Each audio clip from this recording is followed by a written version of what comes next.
My son-in-law stood in my kitchen on a Tuesday morning and told me I had 30 days to find somewhere else to live. He said it the way you'd tell someone the dishwasher was broken.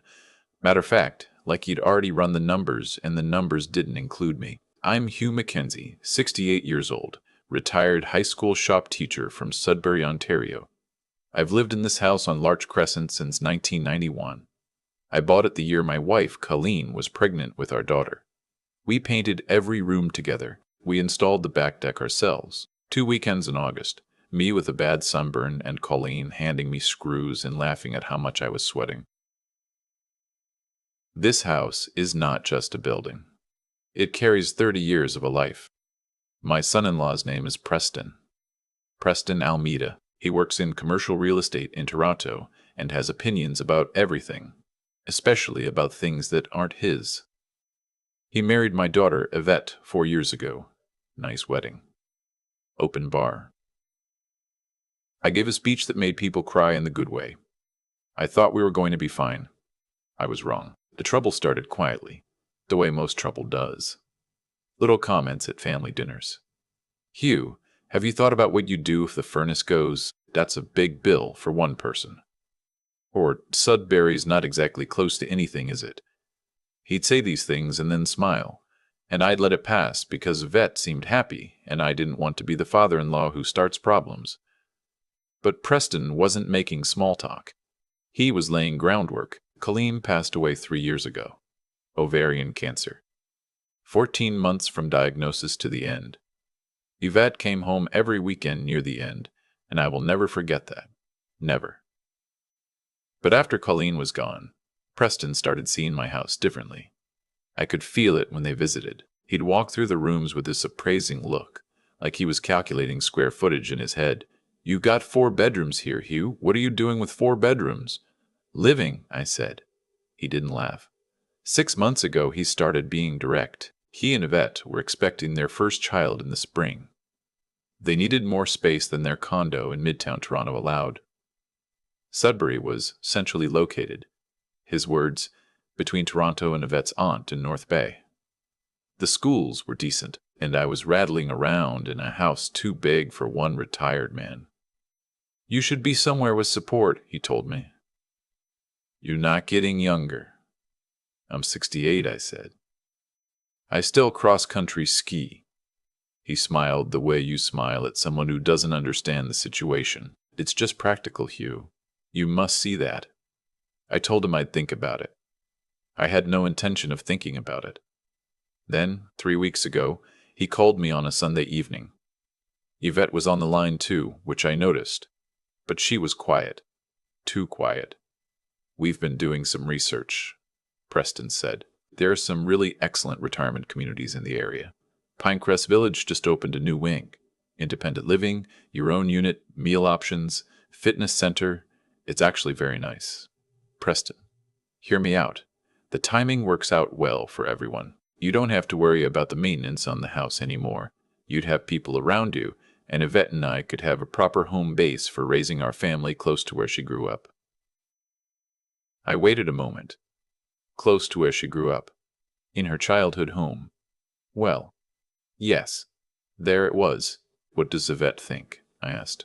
Silence on the line. And then my daughter, the one I taught to drive in the Canadian Tire parking lot on Regent Street. The one I sat with through 3 rounds of anxiety medication adjustments when she was 22. The one whose name is tattooed somewhere in the grain of every wall of this house. She said, "Dad, it might not be the worst idea to at least look at the options." That sentence cost me a night of sleep. Preston, feeling the wind in his sails, pushed harder after that call. He started texting me links to Pinecrest.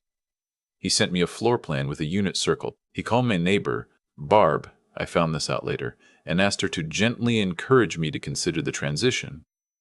I don't know what he said to Barb, but she came over one afternoon looking uncomfortable and asked me if I was okay, and I said yes, and she looked relieved. 2 weeks ago, on a Friday afternoon, Preston drove up from Toronto without warning.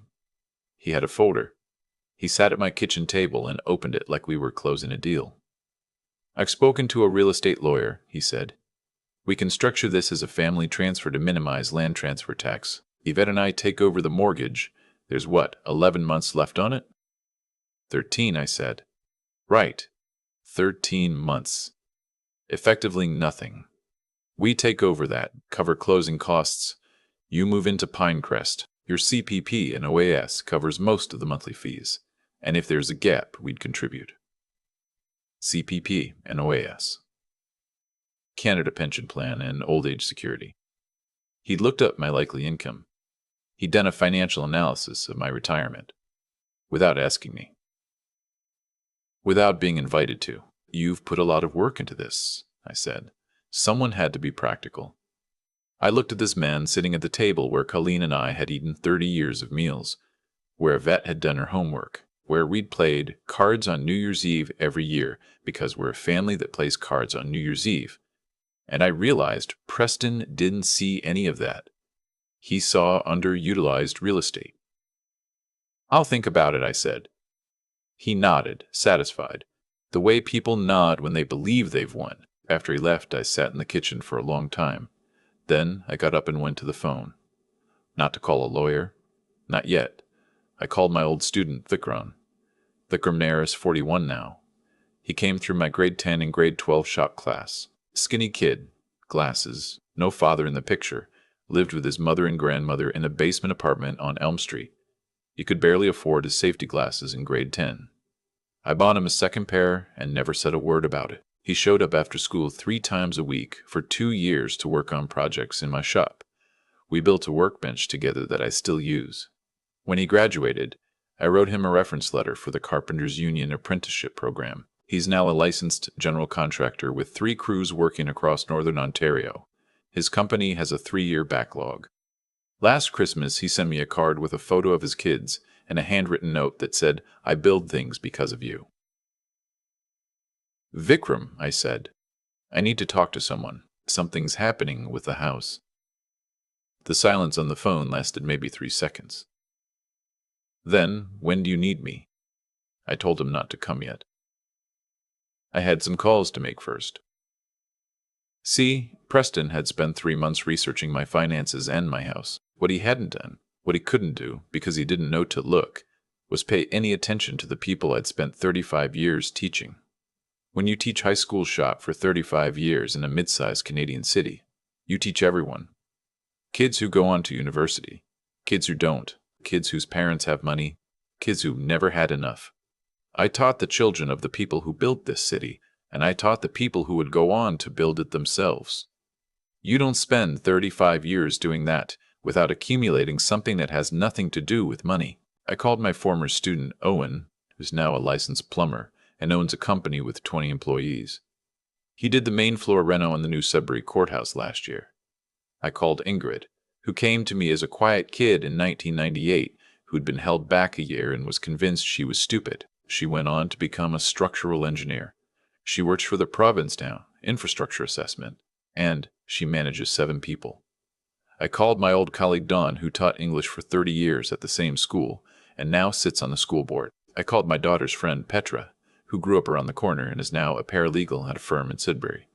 I'd shoveled their walk for years when her father was sick. I called Alistair, who was one of the most difficult students I'd ever had, refused to follow instructions, argued constantly, failed my class the first time and retook it, and who used that same stubbornness to become one of the most successful HVAC business owners in northeastern Ontario. He called me every year on the last day of school, had done so for 22 years. I made the calls. I told each of them, briefly, what was happening. Every single one of them said a version of the same thing. Tell me what you need. That's when I started to understand what Preston had actually miscalculated. He thought I was alone in this house. He was right that the rooms were quieter than they used to be. He was right that I didn't need 4 bedrooms.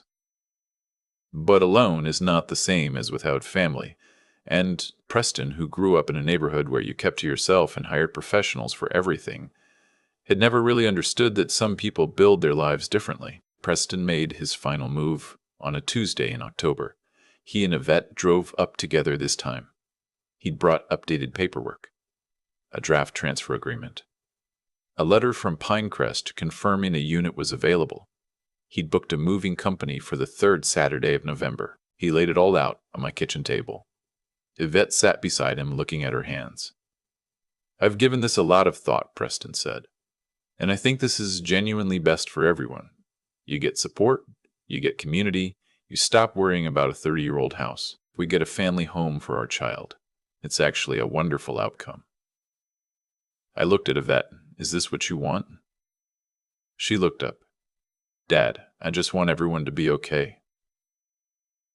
That wasn't an answer, and we both knew it. But Preston jumped back in. The moving company confirms Saturday, the 21st. We can come up the weekend before to help pack. Whatever doesn't fit in the Pinecrest unit, we store or donate. I've already contacted a donation service. Already contacted a donation service. For my belongings. Without asking me. You've donated things from this house, I said slowly, without talking to me first.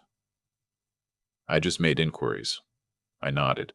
I folded my hands on the table. Preston, I said, I want to ask you something. When you say this house should stay in the family, what family do you mean? He blinked. Our family. Yvette's family. Yvette's family, I repeated. And who's in Yvette's family? Well, us. Our child on the way. You, obviously, in a supported setting. What about Vikram? Preston stopped. Who? Vikram Nair. He spent more afternoons in this kitchen than you have. What about Owen? What about Ingrid? What about the 40-odd people who've sat at this table over the years and called me Mr. Mackenzie, and later called me Hugh, and who still call me at Christmas? Yvette's eyes had gone wide. Preston set down his pen. Those are former students, Hugh. That's different. Different how? They're not family. I stood up. I'll tell you what, Preston. Let me make a phone call. I picked up my phone, right there at the table, and called Vikram. Put him on speaker. Vic, I've got my son-in-law here. He's explaining to me that you're not family. Vikram's response, to his credit, was calm.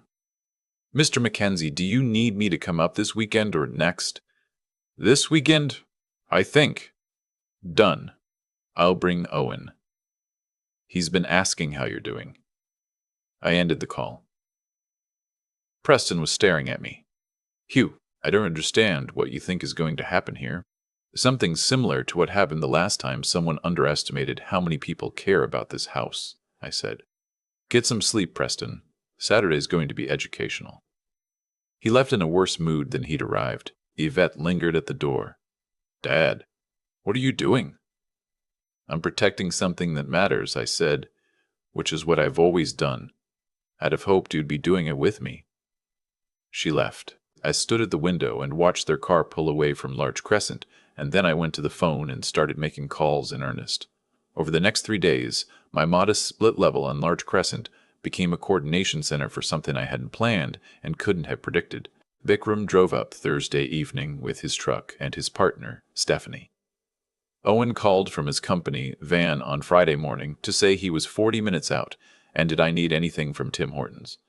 Ingrid took a personal day and drove from Sudbury South End. Petra came straight from her office, still in work clothes, and sat at my kitchen table with a notepad asking me very specific questions about what Preston had said, when, and in front of whom. Alistair showed up Friday night with a case of Canadian and a look on his face like he'd been waiting his whole adult life to do something like this.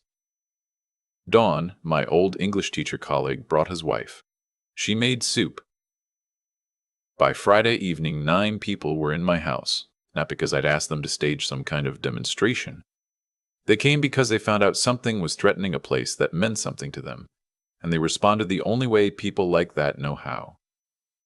They showed up. Petra sat with me that night and went through everything carefully. Preston has no legal standing, she said. None whatsoever. You own this property. The mortgage is in your name. He cannot compel you to sell, transfer, or vacate. If he continues to pressure you, that's a different conversation. I know that, I said. I know you know. I'm saying it because sometimes it helps to hear it clearly. She capped her pen. What do you want Saturday to look like? I thought about it. I want him to understand what he's dealing with, not in an aggressive way, just clearly. She nodded. Then let's make it clear. Saturday morning in Sudbury in October has its own quality of light. Cold, flat, honest. By 9 a.m., the street in front of my house looked like a contractor's trade show. Vikram's company truck. Owen's plumbing van. Alistair's HVAC service vehicle. Ingrid's province truck with the ministry logo on the door. Petra's sedan. Don's Subaru. 4 more vehicles from people who'd heard through the network and asked if they could come. My neighbor Barb, who understood now what Preston had tried to get her to do, stood on her porch with a coffee and watched with what I can only describe as quiet satisfaction. The moving truck arrived first, before Preston. The driver called the number on his work order, which was Preston's number. No answer. He climbed out and looked at the vehicles lining both sides of Larch Crescent and said, is there a Mitchell's Mackenzie residence? Mackenzie, I said. That's me. I'm afraid there's been a misunderstanding about today. Preston's Audi pulled up 10 minutes later. He sat in the car for almost a full minute before getting out. Yvette was with him. I watched her face as she took in what was in front of her, the trucks, the people on my front step, Vikram standing with his arms folded, looking like the world's most patient man, Ingrid in her Ministry of Transportation work jacket, Owen with his union cap, Petra with her notepad. Preston got out and looked at me. What is this? Vikram stepped forward before I could answer. Vikram Nair, he said. I went to school with Mr. Mackenzie for 4 years. He taught me a trade. Now I employ 63 people across northern Ontario. This is his house. Owen stepped up beside him. Owen Brzezinski. Same school, different year. Licensed plumber, 23 employees. This is his house. One by one, without drama, without raised voices, they said their names, what they did, and those 4 words. Ingrid. Alistair. Don. Petra. Badra. Betra. Betra. Petra. 4 others. Just names and facts, and this is his house. Preston stood on the sidewalk with his folder of paperwork and looked like a man watching the floor drop out of a plan he'd been building for months. I don't understand, he said finally. These are your students. They're my family, I said. The kind you build over 35 years. I know you don't understand the difference, Preston, but I'm hoping today helps. Yvette was crying. I hadn't expected that. She was standing by the car with one hand over her mouth, not looking at Preston, looking at me. I walked over to her. Dad, she said. I didn't know. I mean, I knew you had people, but I didn't realize. I know, sweetheart. I should have said something when he first started talking about the house. I should have told him no. Her voice broke on that last word. I'm sorry. Come inside, I said. Don's wife made soup. Barb's coming over. Let's sit down and talk like actual people. She nodded and let me walk her up the front steps. Behind us, I heard the moving truck driver asking Preston if he should reschedule. Preston's answer was too quiet to make out, but the truck left 20 minutes later. The next few weeks were complicated in the way that honest reckonings always are. Yvette and Preston had difficult conversations. Some of them I heard about, some of them I didn't.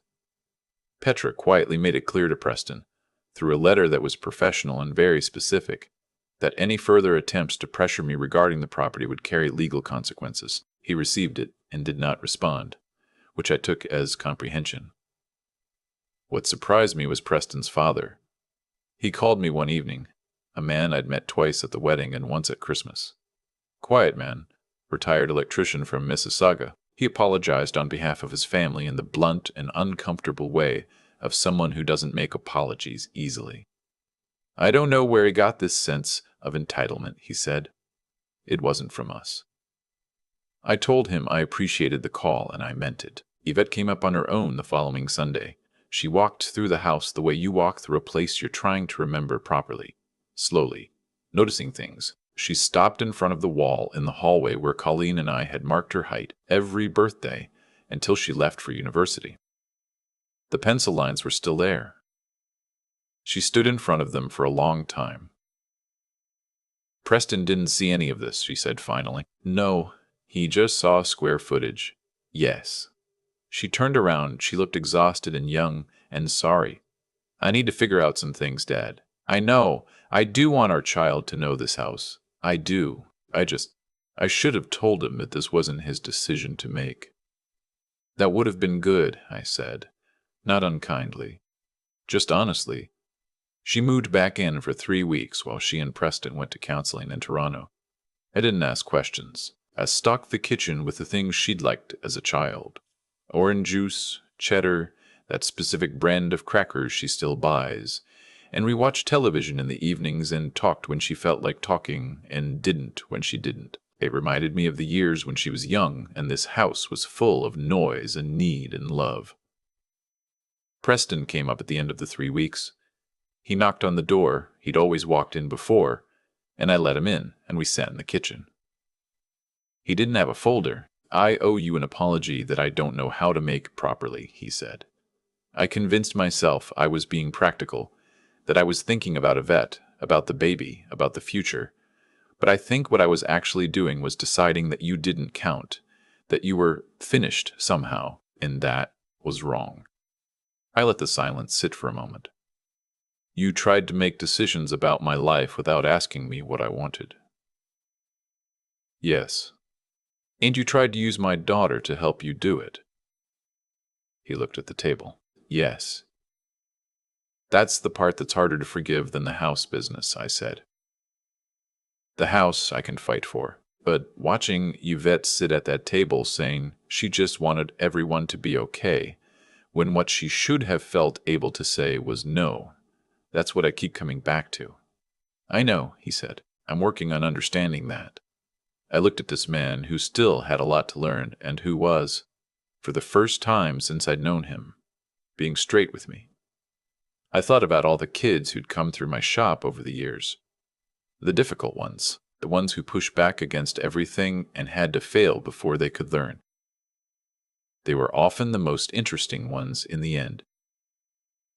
We'll see how the work goes, I said. That's all I can offer right now. He nodded. He didn't ask for more than that. Bikram came by the following weekend with his crew and fixed the section of back deck that had been rotting near the left railing. Wouldn't take a cent for it. He stood on the finished deck afterward, drinking coffee and looking out at the backyard and said, "Still the best property on this street." "It's not the best property on this street," I said. "Barb's got better flower bits." "It's the best property on this street," he said again, and that was that. In March, my first grandchild was born. A girl. They named her Colleen, which I was not prepared for, and which meant I had to excuse myself to the hospital corridor for a few minutes to get it together. When I came back in, Yvette was holding her daughter and Preston was standing beside the bed, looking at both of them with a specific expression of a person who has recently learned what actually matters. He looked at me and said, "Hugh, thank you for not giving up on us." I looked at my granddaughter, brand new and already looking like she owned the place. "Family doesn't give up," I said. "It's the main thing about it. If you're watching this and you want to share, what does family mean to you? I'd like to know, because I've been thinking about it for 68 years, and I'm still learning. I've been thinking about what Preston actually believed when he walked into my kitchen with that folder. He believed that 68 years old meant finished, that a quiet house meant an empty life, that because I drove a sensible car and bought my clothes at Mark's and didn't talk about money at the dinner table, there wasn't much there worth accounting for. He looked at me and ran his calculations and came up with a number that was basically zero. That's a particular kind of mistake, not a cruel one necessarily. Preston isn't a cruel man. I've come to understand that. It's more of a lazy one. The mistake of assuming that what you can see is all there is. He saw a retired teacher in a split level on Larch Crescent. He didn't see 35 years of showing up for other people's kids. He didn't see what that accumulates into, over time, if you do it with any consistency and any honesty. I think about Vikram, standing in my driveway that Saturday morning, arms folded, calm as a lake. That kid came to me at 15 without a winter coat that fit properly. Now he employs 63 people. I didn't make that happen. He made that happen. But I was there when he needed someone to be there. And he remembered. That's the whole thing, really.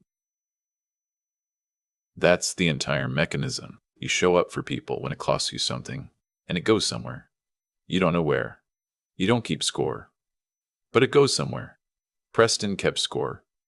He had a spreadsheet, basically, of who counted and who didn't. Biological versus chosen.